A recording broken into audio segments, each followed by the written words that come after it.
네, 오늘도 말씀 묵상의 자리로 나오신 우리 성도님들을 주님의 이름으로 환영하고 축복합니다. 오늘 우리에게 주신 하나님의 말씀은 열왕기하 23장 10절부터 20절까지의 말씀입니다. 그는 또 흰놈의 아들 골짜기에 있는 도벳을 부정한 곳으로 만들어 어떤 사람도 거기에서 자녀들을 몰렉에게 불태워 바치는 일을 하지 못하게 하였다. 또 그는 유다의 왕들이 주님의 성전 어기 곧 나단멜렉 네시의 집 옆에 있는 태양신을 섬기려고 하여 만든 말의 동상을 헐어버리고 태양술에도 불태워 버렸다.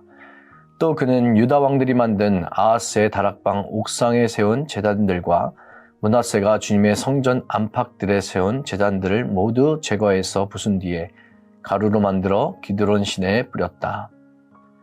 또 그는 이스라엘 왕 솔로몬이 시돈 사람들의 우상인 아스타롯과 모압 사람들의 우상인 그모스와 암몬 사람들의 혐오스러운 밀곰을 섬기려고 예루살렘 정면 멸망의 산 오른쪽에 지었던 산당들도 모두 허물었다. 그리고 석상들은 깨트리고 아세라 목상들은 토막토막 자르고 그곳을 죽은 사람의 뼈로 가득 채웠다. 왕은 또 느밧의 아들 여로보암이 베델에다 만든 제단 곧 이스라엘로 죄를 짓게 한 그 제단과 산당도 헐었다. 그는 산당을 불태워 가루로 만들었고 아세라 목상도 불태웠다. 요시야는 또 산 위에 무덤이 있는 것을 보고 사람을 보내어 그 무덤 속에 뼈들을 꺼내어서 제단 위에 모아놓고 불태웠다. 그렇게 하여 그 제단들을 부정하게 만들었다. 그래서 한때 하나님의 사람이 이 일을 두고 예언한 주님의 말씀대로 되었다. 요시야가 물었다. 저기 보이는 저 비석은 무엇이냐? 그 성읍의 백성이 그에게 대답하였다. 유다에서 온 어느 하나님의 사람의 무덤입니다.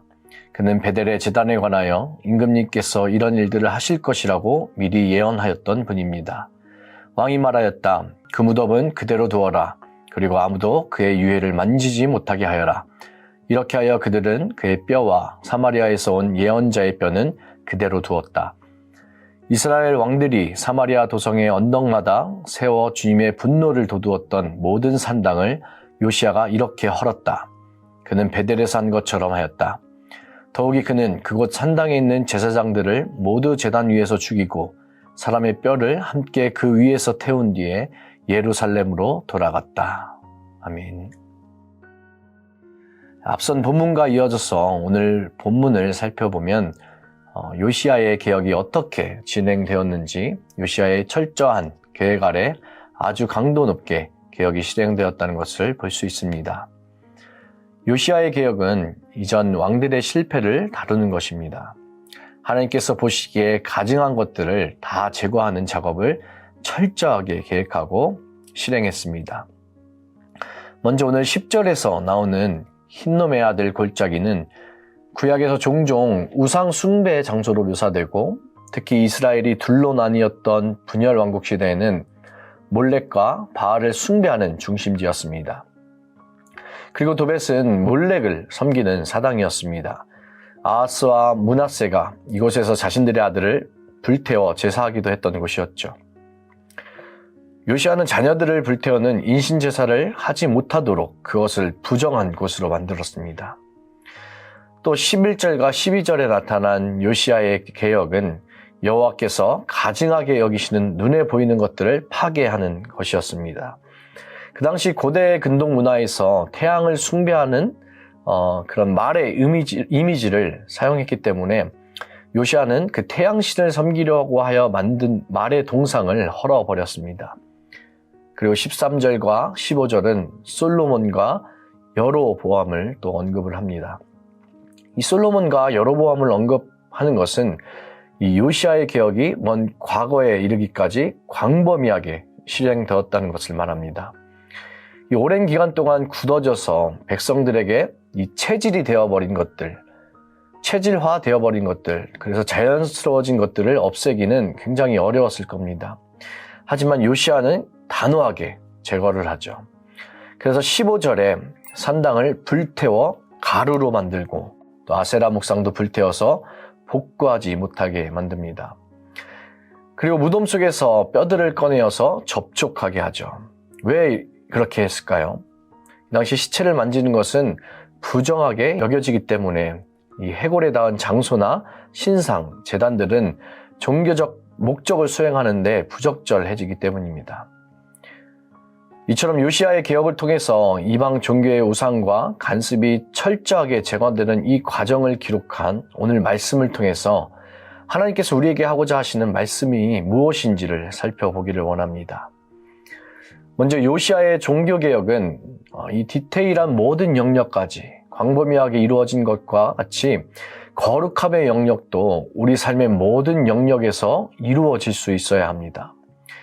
이 백성들에게 깊숙이 박혀있던 죄악들, 이 체질화되어버린 것들까지 제거하는 작업을 요시야는 철저하게 실행했습니다.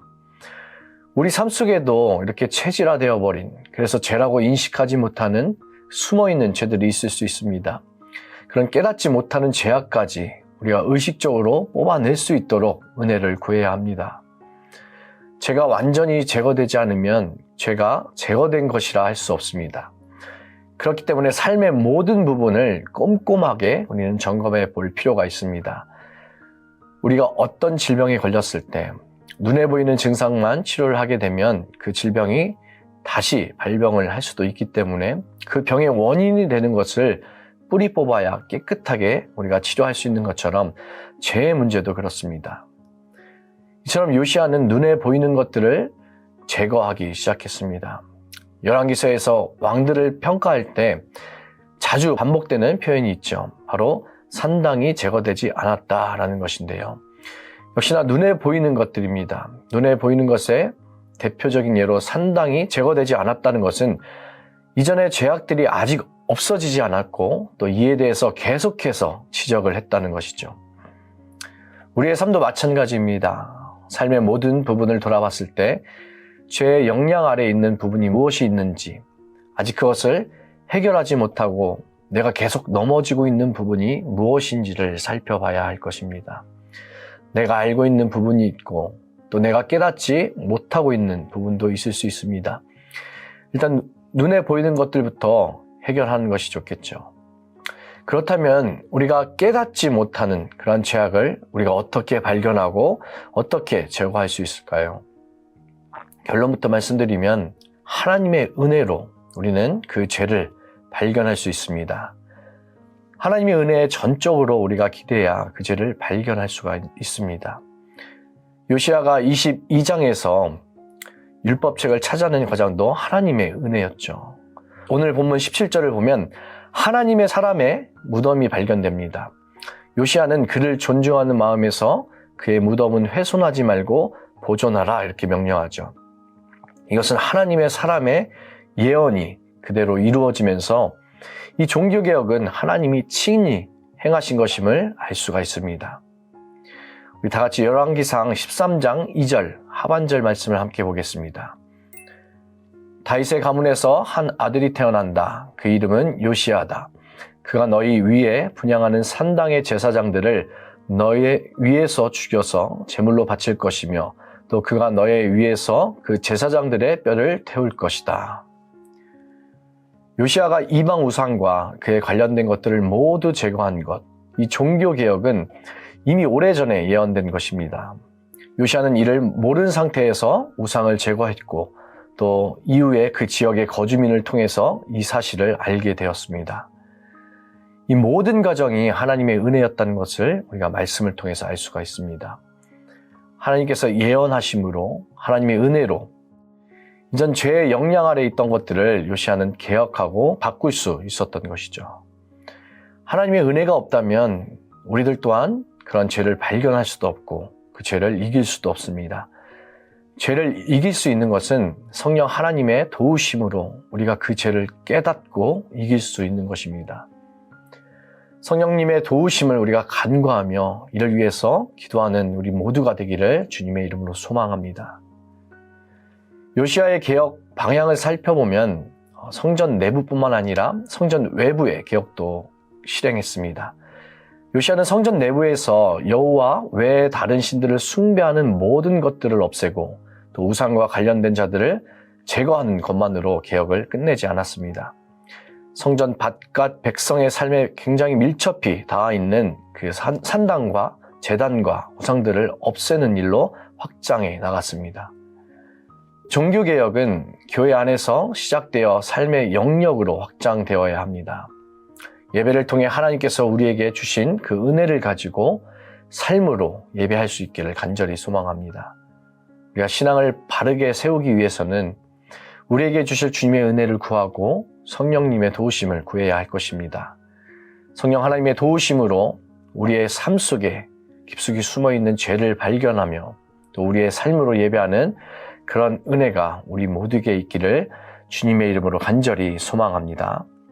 함께 기도하겠습니다. 살아계신 아버지 하나님 감사합니다. 우리에게 성령 하나님의 영을 허락하여 주셔서 우리의 죄를 발견하고 그 죄의 자리에 서 있지 않기를 원하는 마음을 주심을 감사드립니다.